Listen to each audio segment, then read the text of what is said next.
The late afternoon sun cast long shadows over the rolling fields of Whitmore Canine Estate, a sprawling, immaculate property tucked away in the quiet hills of northern Texas.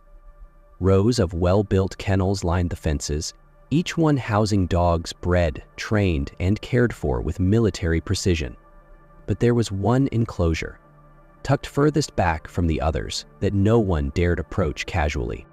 Inside it lived Max, a massive German shepherd with a cold fire in his eyes and a reputation darker than the scars on his muzzle. Max didn't bark, he growled. He didn't chase, he attacked. 3 trainers had tried to rehabilitate him in the last 6 months, 2 left with stitches, 1 left with a broken arm. Yet Mr. Whitmore, the billionaire tech mogul turned recluse, refused to put Max down or give him away. No one truly understood why. Until someone noticed an old, worn photo on his office shelf. A boy, maybe 8, sat on a doorstep holding a dog that looked exactly like Max. The caption read, "Me and Duke, 1965. Whitmore had always been a proud, distant man. Hard to approach, harder to read, but with dogs, he softened. They were his one tether to something human, to the past. That's why, standing by the fence with his arms crossed and a cold wind brushing through his silver hair, he made the announcement himself. $1 million to whoever can make Max friendly to people again. Not just obedient, gentle, trusting. No one laughed. Not one soul thought it was a joke. Because they knew it wasn't about the money, it was about saving something Whitmore couldn't let go of. The last connection to the only love he ever knew. In the heart of the city, where no one noticed the small or the silent, Maya drifted like smoke, unseen, unwanted, unclaimed. At just 12 years old, she had already learned how to disappear in crowds, how to sleep on concrete without shivering too loud, and how to ask without using words. Her days were a patchwork of red lights and hurried footsteps. She worked corners where the traffic slowed, wiping windshields with a rag more holes than cloth, offering candy to strangers who rarely stopped. Her voice had grown quiet over time, not from shyness, but from disuse. The world rarely listened, so she stopped speaking to it. She didn't remember her parents, not really, just blurry fragments, a lullaby, a soft jacket, the smell of cinnamon, but those memories had long been traded for cold nights and empty stomachs. One afternoon, while crouched near a parking lot, she overheard 2 delivery drivers talking beside their truck. A crazy old billionaire's offering $1 million now for a dog. The other scoffed, not just any dog, that shepherd's a demon, tore up a grown man's arm. Maya's ears perked up. She didn't move, she didn't blink, just listened. Said anyone who can make it friendly again gets the money. Later that night, she lay curled beneath the rusted awning behind a closed gas station.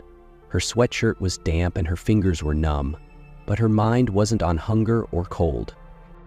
It was on the dog. She didn't care about the money, she didn't even know what $1 million felt like, but something about that dog, something about the idea that no one could reach it, struck a chord so deep it echoed in her ribs. Maybe it needs someone like me. Maya woke before the sun. The city was still half asleep, wrapped in fog and distant sirens. Her back ached from the cold pavement, but she sat up with a purpose she hadn't felt in maybe ever. She had no address, no GPS, just a name she heard in passing, Whitmore Canine Estate, and a sense that it existed far outside the city, past the highways and the noise. Still, she stood, tied her broken sneakers, slung her plastic water bottle over her shoulder, and started walking. The streets were quiet as she moved through them, cutting through alleyways, over rail tracks, and out toward the countryside. She stopped occasionally to ask for directions. Some answered with a shrug, some with laughter, others with vague gestures. Keep going past the fields. It's way out there, kid. You're wasting your time. But she didn't turn back. By midday, the concrete gave way to dirt roads and dried grass. Her legs burned, her lips cracked. Once, she nearly stepped on a snake. Twice, she considered quitting, but something inside The part of her that still hoped, despite everything, kept pushing forward. As the sun dipped low on the horizon, she reached the first sign of the estate, a tall wooden gate flanked by iron bars and a pair of silent security cameras. Behind it, rolling hills and buildings too far to make out clearly. Her stomach rumbled, her legs trembled, but she stepped closer, her hand resting on the metal fence as she whispered, "I made it." She didn't know what she would say or who would listen, but she had walked every step, alone, and that meant something. The first time Maya knocked on the gate, no one came. She waited, gripping the cold iron bars, eyes scanning for movement beyond the trees. After what felt like an hour, a guard finally appeared. Tall, broad-shouldered, with a pressed uniform and mirrored sunglasses that reflected her dirt-covered face right back at her. "What do you want, kid?" Her voice was steady, almost quiet. "I heard about the dog, Max. I want to try." He snorted. Not laughed. Snorted. "You? Try with Max? That dog would eat you for breakfast." He didn't open the gate, didn't ask her name, just walked away. But Maya didn't leave. That night, she slept curled beside the gate, her jacket zipped up to her chin, her arms tucked around her knees. Coyotes howled in the distance, and the wind bit at her skin, but she didn't move. The next morning, she was there again, waiting. The same guard came out. "Still here? Go home." "I don't have one," she said. By the third day, whispers had started among the staff. The girl at the gate, the one who didn't leave. One of the groundskeepers brought her half a sandwich, left without a word. She nodded in thanks, eating each bite like it might disappear if she blinked. On the fourth morning, as the sun climbed over the hills, she was standing in the same spot, hair tangled, shoes worn through, eyes unwavering. The second guard, older, quieter, stood watching her for a while before speaking into his radio. "Sir, there's a kid here. Been coming back every day. Says she wants to meet Max." A pause, static. Then a voice on the other end. "I'll be there in 10. Maya didn't know who had finally agreed to see her, but she didn't flinch, didn't run, didn't smile.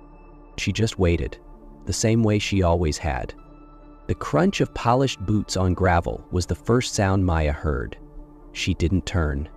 She didn't need to. The man walking toward her carried the kind of silence that made people straighten up without knowing why. His name didn't need to be spoken. Mr. Whitmore, the billionaire, the man behind the $1 million challenge, the one who hadn't spoken to the press in over a decade, who had once been on every magazine cover, now lived hidden behind fences and dogs. He wore a dark overcoat despite the heat, and a deep frown was etched between his silver eyebrows. His posture was firm, proud, deliberate, as if he didn't walk so much as command the ground beneath him. He stopped a few feet from Maya. The guard stepped back. He studied her, from her matted hair to her torn shoes. His eyes, sharp and unreadable, didn't blink. "You're the one who's been waiting." Maya nodded. "Why?" Her answer came quietly, but without hesitation. "I heard no one could reach Max. Maybe that's why I should try." Whitmore's expression didn't change, but something flickered behind his gaze. Surprise, maybe. Or memory. "He's not safe," he said. "I know." "And you think you can help him?" "No," she said. "I don't think I can fix him. I just think maybe he doesn't need to be fixed. Maybe he just needs someone to stay." The silence between them stretched like a taut wire. Then, slowly, Mr. Whitmore removed his sunglasses, revealing eyes that had seen too much and forgotten too little.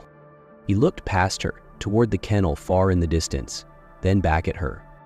"Be here at sunrise, you'll have one chance." Maya didn't thank him. She just nodded, calm, certain, like she'd been waiting for that moment all her life. The sun hadn't fully risen when Maya stepped into the yard. The grass was still damp under her feet, and the morning air held a chill that bit through her thin hoodie. Her fingers trembled, but not from cold. today wasn't about being warm. It was about being brave. Across the field, handlers were preparing. One of them walked over to the far corner of the enclosure where a thick, reinforced post stood planted in the earth. Attached to it was a long, heavy-duty tether, coiled like a snake. Max hadn't been allowed to roam freely in months, not after what he'd done to the last trainer. Mr. Whitmore stood to the side, arms folded tightly, jaw clenched. His expression betrayed nothing, but his presence spoke louder than words. He needed to see this for himself. The second Max appeared, the air turned electric, as if every heartbeat on that field had synced to his growl. His coat gleamed, black and gray, taut over lean, powerful muscles. His ears were perked, body alert, teeth slightly bared. The handler clipped the tether to his thick collar and stepped back immediately, eyes wary.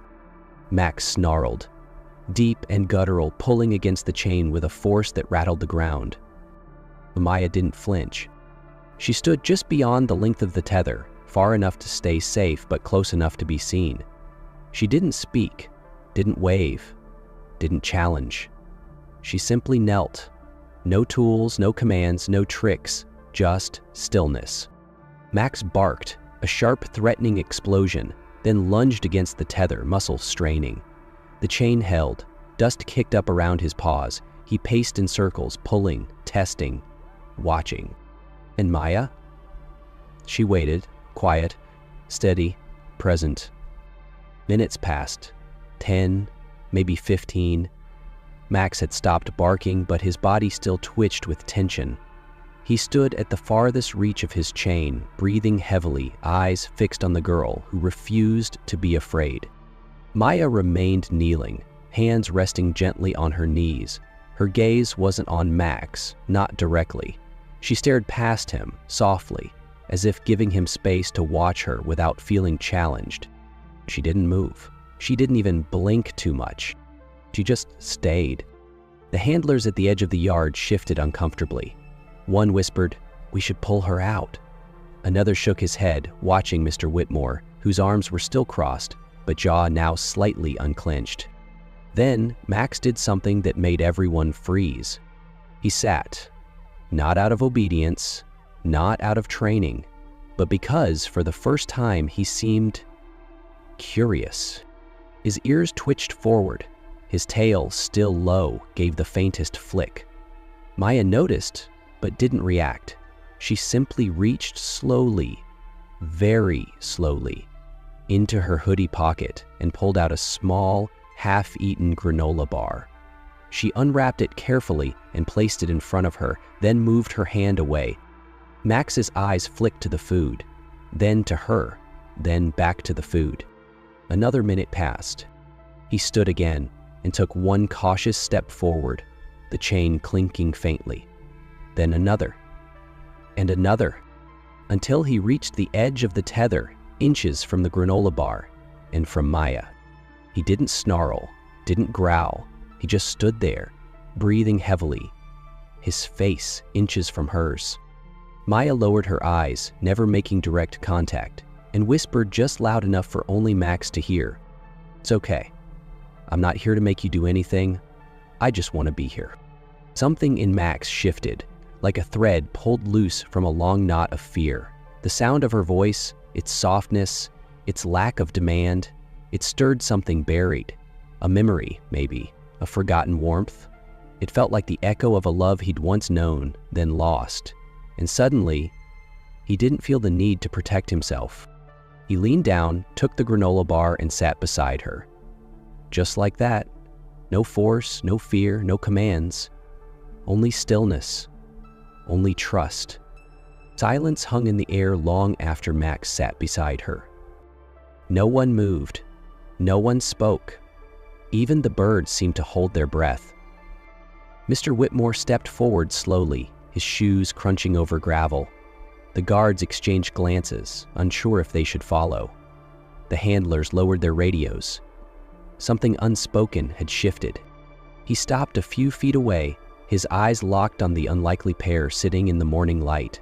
A stray girl and the dog no one could reach. "You did it," he said finally, voice low but clear. No one else has ever gotten close. You won."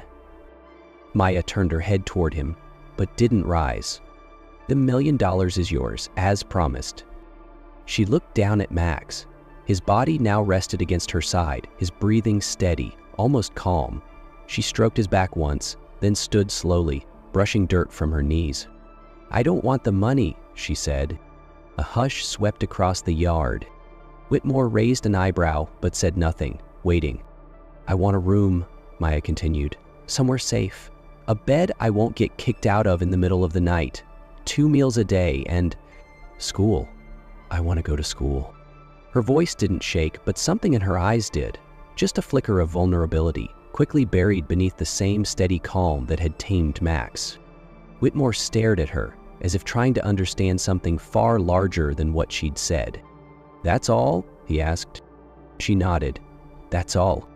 He looked past her to Max, whose eyes now followed his every movement, not with fear, but with quiet alertness. Then back to Maya. He exhaled slowly and spoke softer this time. "You'll live in the main house. We have an extra room. You'll eat with me, and we'll get you enrolled first thing tomorrow." Maya didn't cry. Not out loud, but her shoulders relaxed for the first time in years. She gave a small nod. "Thank you." Whitmore stepped forward, placing a hand on her shoulder with surprising gentleness. "You don't know what you've done here," he said. "Not just for him, for me too." That night, Maya slept in a real bed for the first time in her life. The mattress was soft, the sheets smelled of lavender, and the pillow cradled her head like it had been waiting for her all along. Her room was simple. A dresser, a small window, a desk with a lamp, but to her, it felt like a palace. Outside the door, Max lay curled up, his ears twitching at every sound, as if guarding her from a world that had never been kind. He didn't bark. He didn't growl. He just waited, as loyal and quiet as the girl who had taught him trust again. In the room across the hall, Mr. Whitmore sat alone on the edge of his bed, the photo of me and Duke, 1965, in his hands. For a long time, he stared at it. Not with sadness this time, but with something close to peace. He whispered to the photo. She didn't fix him. She reminded him he was never broken. The next morning, Maya walked beside Mr. Whitmore like she'd always belonged there. Barefoot, calm, with Max trailing behind like a shadow that had finally found its sun. No one questioned it. No one doubted it. Later that week, she was enrolled in school. Whitmore had a new routine now. Morning coffee, reading the paper, and packing a small lunch bag with Maya's name on it. Max would wait by the gate for her to return each afternoon, tail wagging like clockwork. People in town started asking about the girl at the estate, the girl who changed the impossible dog. And when they heard the story, most just smiled and said, "Some things money can't fix." Because in the end, it wasn't about the $1 million. It was about being seen, being safe, being believed in even just once. And sometimes, that's all it takes to change everything.